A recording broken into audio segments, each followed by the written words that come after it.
एक दूसरे के प्रति हीन भावना और जलसी की भावना रख के और अपना जीवन जो है जी रहा है।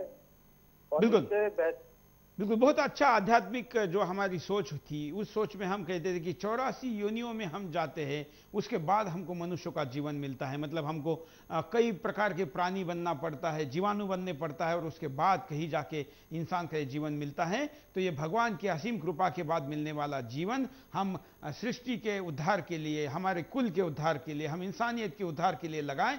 ऐसी सोच जो हुआ करती थी वो व्यक्ति को तुच्छ कामों से दूर करती थी, और वो अपने दिव्य का संस्कारों के आधार पर बड़े काम करने की सोचता था। लेकिन ये सोच खत्म हो गई तो व्यक्ति नीचता के हदों को पार करके इतना गिर गया कि वो सब कुछ तोड़ ताड़ कर अपने आप को पाने के लिए कुछ भी करने को तैयार है। अगले कॉलर के पास चलते हैं। नमस्कार सर, मैं बोलिए, क्या कहना है आपको? मेरा नाम इकबाल अब्दुल्ला है सर। हाँ, मैं ये कहना चाहता हूँ कि हमारे दादाजी जो थे वो कहते थे कि अंग्रेज का जमाना उन्होंने देखा हुआ है कि उस वक्त में अंग्रेज बोलते थे कि तुम अगर कुछ संस्कृति या कुछ सीखना चाहते हो तो हिंदुस्तानी से सीखे आप, और हिंदुस्तानी के जो संस्कार है वो सीखो तो हमारा देश आगे बढ़ेगा।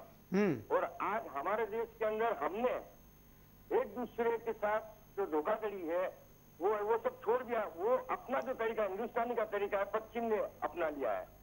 और सर दूसरी बात ये है मेरी कि जब किसी रोड के ऊपर कोई अकस्मात होता है सर, उस वक्त में जो आदमी एक्सीडेंट के अंदर डेथ हो जाती है उसकी तरफ लोग ध्यान नहीं देते हैं सर। ये खास मुद्दा मैं आपको बता रहा हूँ सर। जो ड्राइवर होता है उसके पीछे हाथ धोके पड़ जाते, उसी को दूसरी एक जिंदगी गई है, दूसरी जिंदगी लेने के लिए तैयार हो जाते हैं लोग। बिल्कुल, यही मेरा कहना था। बिल्कुल, बहुत अच्छा इकबाल भाई आपने मुद्दा उठाया है कि सड़क पर सही समय पर उपचार न मिलने के कारण सालाना 25,000 से ज्यादा लोग दम तोड़ देते हैं। ये उस प्रकार का उपचार है जो कि राहगीर का प्राथमिक, जिसको प्राइमरी एड करते हैं, वो होता है। अगर यही प्रकार का उपचार केवल इंसानियत के संस्कारों के आधार पर हो सकता है। बहुत बार हम अपने आप को बचाने के लिए, बहुत बार असंवेदनशील होकर, या बहुत बार हमारे गुस्से का इजहार करने के लिए उस व्यक्ति को उठाने के बजाय ड्राइवर को मारने के पीछे पड़ते हैं, और जिस गाड़ी के नीचे इंसान कुचला है उसको बचाने में ज्यादा प्राथमिकता नहीं देते। बहुत अच्छे मुद्दे आने लगे हैं, और भी कुछ कॉलर अपने मुद्दे रखना चाहते हैं, वो भी सुनते हैं। नमस्कार। हेलो। हेलो। हाँ, क्या कहना है आपको? हेलो। अरे सामने आवाज।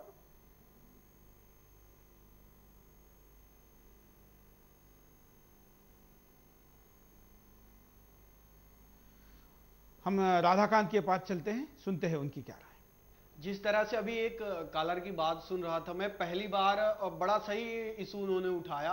पहले बात की किसी कॉलर ने कि हम संविधान में ऐसा अनुच्छेद नहीं है। जब पिता की हत्या एक पुत्र कर देता है, क्या संविधान में ऐसा लिखा गया है? संविधान इजाजत देता है, संविधान मौत के लिए सबको बराबर की, आत्महत्या या जब हम दूसरों का कत्ल करते हैं तो बराबर की सजा देता है। संविधान नहीं कहता। जब एक बाप अपनी बेटी का बलात्कार कर देता है, जब सड़क में कोई दुर्घटना होती है और हम उसके पास भी नहीं जाते, टीवी पर और विभिन्न चैनलों पर जिस तरह से अश्लीलता परोसी जाती है और जब बच्चे उनको देखते हैं और जब माँ बाप वहां पे नहीं टोकते, विज्ञापनों पर नहीं टोकते, कोई उंगली नहीं उठती, तब चार पंक्तियां मुझे अपनी याद आती है। मैंने पहले लिखा था कि गिर रही अनैतिक मूल्यों की गाज संस्कृत के ऊपर, अब बस बुलंद है पश्चिम की आवाज संस्कृत के ऊपर, और हम सभ्य सुसंस्कारित पढ़े लोग पैसे को खुदा समझते हैं, कहां गए जिनको होता था नाज संस्कृत के ऊपर। और जब हम संस्कृत पर चुपचाप कुठाराघात होते देखते हैं और कुछ नहीं बोलते हैं, प्रतिकार की ध्वनि उत्पन्न नहीं होती,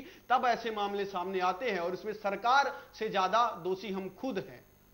बिल्कुल, हम खुद दोषी हैं क्योंकि हम इस पर सोचते नहीं हैं, और ऐसे दोषों के क्या परिणाम होते हैं इस पर नजर डालते हैं। आदमी भेड़ बकरियों की तरह मरता रहेगा। वैसे तो आज भी ऐसा ही हो रहा है, चाहे कोई सड़क दुर्घटना हो, चाहे आतंकवादी घटनाएं हो, या फिर अपराधियों द्वारा कत्लेआम। आज इंसान की जिंदगी वाकई ऐसी ही हो गई है। इंसान के बहुमूल्य जीवन का सार तक नहीं पता चलेगा। लोग इस बारे में कभी विचार नहीं करते कि इंसान का जीवन कितना बहुमूल्य है। आज लोग बिना सोचे समझे किसी भी इंसान की हत्या कर देते हैं। ये भी नहीं देखते कि उस इंसान की मौत से कितनी जिंदगियों की खुशियां खत्म हो जा रही हैं। लोगों में राक्षसी प्रवृत्ति बढ़ती रहेगी अगर हमने अपने समाज के बारे में नहीं सोचा, हमेशा ही लालच के वशीभूत होकर कार्य करते रहे, तो इंसानों में राक्षसी प्रवृत्ति बढ़ जाएगी। ऐसे में ना तो लोग समाज के बारे में सोचेंगे, ना अपनों के बारे में, बस लालच के वशीभूत होकर कार्य करते रहेंगे। मनुष्यों में द्वेष बढ़ेगा। वैसे भी आज इंसान छोटी छोटी बातों पर भड़क उठता है, एक दूसरे को मारने और मरने पर उतारू है। ऐसे में लोग मौत का शिकार हो जाते हैं। समाज में हत्याएं और आत्महत्याएं बढ़ जाएंगी। अगर समाज को सुधारने का हमारे बुद्धिजीवियों ने बीड़ा नहीं उठाया, तो ऐसे में हमारा समाज खुद ब खुद ही काल के मुंह में समाता चला जाएगा। तो ये परिणाम होंगे, इन परिणामों पर भी हम विस्तार से चर्चा करेंगे, लेकिन कुछ कॉलर हमारे साथ जुड़े हैं, सुनते हैं उनकी राय क्या है। नमस्कार।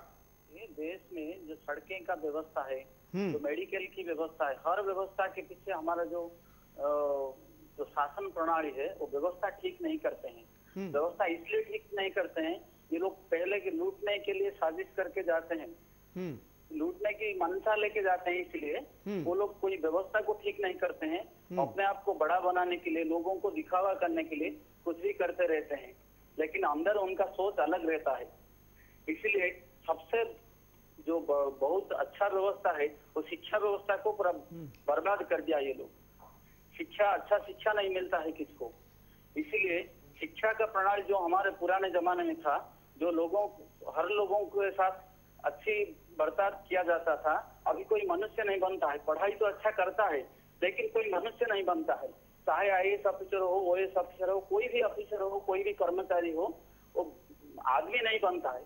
उनका भाषा अच्छा नहीं होता है, बोली अच्छा नहीं होता है, सर्टिफिकेट लेके तो घूमते हैं, लेकिन कोई अच्छा व्यवस्था के लिए कोई जिम्मेदार नहीं रहता है। तो हमारा शिक्षा व्यवस्था अगर दुरुस्त हो, अच्छी हो जाए, तो सब व्यवस्था ठीक हो जाएगा। बिल्कुल, धन्यवाद। हमारी शिक्षा व्यवस्था केवल पैसे कमाने के लिए इंसान बनाने की है।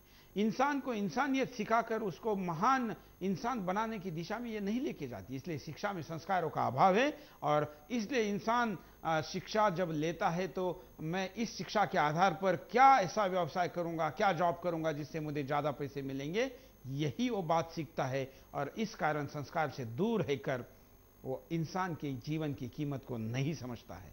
जब वो नहीं समझता है तो उसके लिए वो कुछ भी नहीं है। अगले कॉलर के पास चलते हैं। नमस्कार। ये कहना चाहती हूँ कि जो हमारी संस्कृति में गिरते हुए मैनर्स है, उनमें हमारे आज यहाँ बड़े बुद्धों का इतना आदर घट रहा है। बेटा बाप को मार रहा है, किसी को कुछ समझ नहीं रहा। अब भले ही माँ बाप को ये नहीं देख रहा कि उसने हमारे लिए क्या किया, चाहे वो कितना ही पढ़ा दे, लेकिन आज उनको ना वही वृद्धाश्रमों में जगह मिल रही है। और गाँव में तो इतनी बुरी हालत है कि वृद्धाश्रम भी नहीं है, और माँ बाप किसी को कह भी नहीं रहे। तो कुछ कदम होने चाहिए हमारी ये जो पंचायत है उनके जरिए, और मतलब जागरूकता फैलानी चाहिए, और जो भी मतलब ऐसा कदम उठाए उनके लिए कड़ी कार्रवाई होनी चाहिए, ताकि उनको पता चले और समाज से थोड़ा बहिष्कार करे।